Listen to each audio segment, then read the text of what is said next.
Good morning, Tim. Good morning. Thanks so much for joining us here.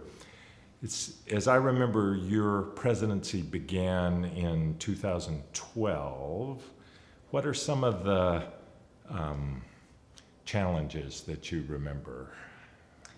Well, I think the challenges that we're all facing now about what are the boundaries of palliative care, what are the boundaries of hospice, trying to figure out how to sort through those and try to deliver care to a population. I think we're really just starting to come to grips with the fact that we couldn't do all the palliative care that was out there. And also that what are the boundaries around hospice? Should it be taking care of every person who is dying, whether they still wanted treatment or not, and so forth. So I think that was part of it. The other challenge was we did look at the name of the organization during that time and try to figure out if we should change the name. Should we just be palliative care? Should we tweak it a little bit? And sort of that was something that was at least on my mind and on our mind. Yeah. Well, you've seen this organization over quite a period of time. What are some of the changes you've seen in the last decade or two?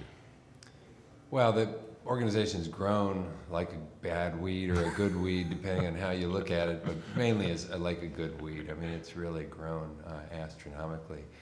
When I first came on the board, we were first getting into one of our more difficult areas around the journal situation, and sort of that was very tense, and trying to see if that was going to fracture us, even though it seemed like a move from a fiduciary point of view that we had to do, but it was still from an emotional point of view, and we're of course all emotionally aware people. It's very, very hard, and sort of working that through without losing our good friends and people who've done great work for the Academy was I think a big challenge.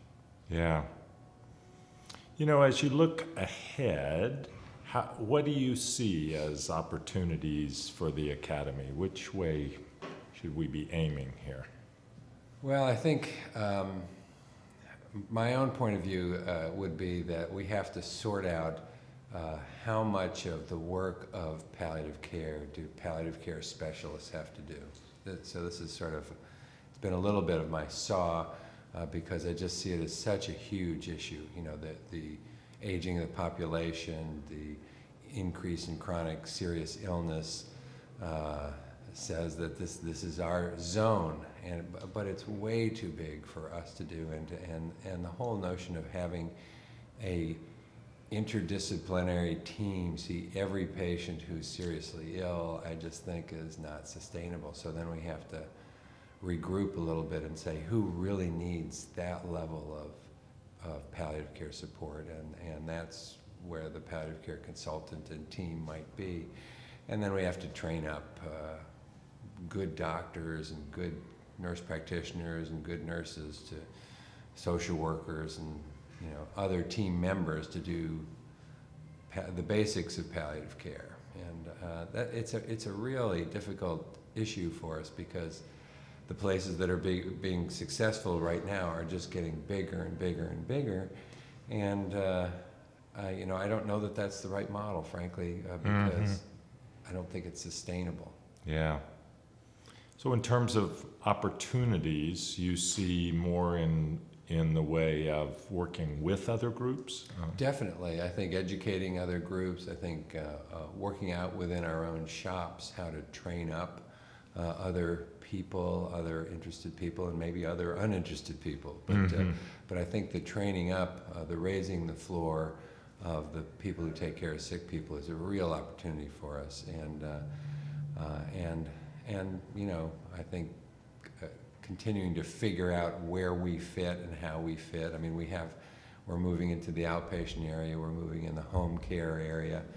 Where do we fit in those niches? And is it individuals who fit, or is it teams who fit? And I think these are wonderfully complex opportunities and challenges for us. Yeah.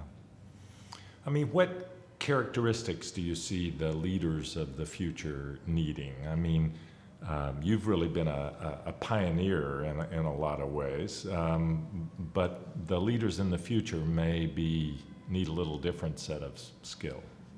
Yeah, I think the ability to work within very complex, changing systems. I think we're going to have to be players in the healthcare reform movement. I think we're going to have to be players in the system part. Or not all of us have to do that, but the leaders are going to have to play in that game. And that game is a very dynamic, unstable part of healthcare right now. But it's where it's happening, and where the future is going to be determined. So I think. We have to get at that table and keep our values very present in those discussions. I think we do have the whole improved quality and saving money angle is our most compelling one in that environment, and we have to keep demonstrating that, but also keep people aware of that. Yeah. And I think that it's a tricky dynamic, but I think it's an important one. Any other thoughts you'd like to share about your presidency and view of the way we're going? No, it's been a really fun ride. I feel very lucky to be given this opportunity. It's a great group of people to work with, both all the people in palliative care, but the people on the board have been wonderful. The staff here at AAHPM, has been great to work with. So it's just been a terrific ride, and one that I really feel blessed to have been given a chance to do. Well, great. This was a lot of fun, and congratulations on the 6th edition of the primer. It looks fantastic. I know, and you birthed that baby too. Well, so there you go. It's been a community effort, but it is living on and looks good. Yeah. Well, thanks so much. Thank you.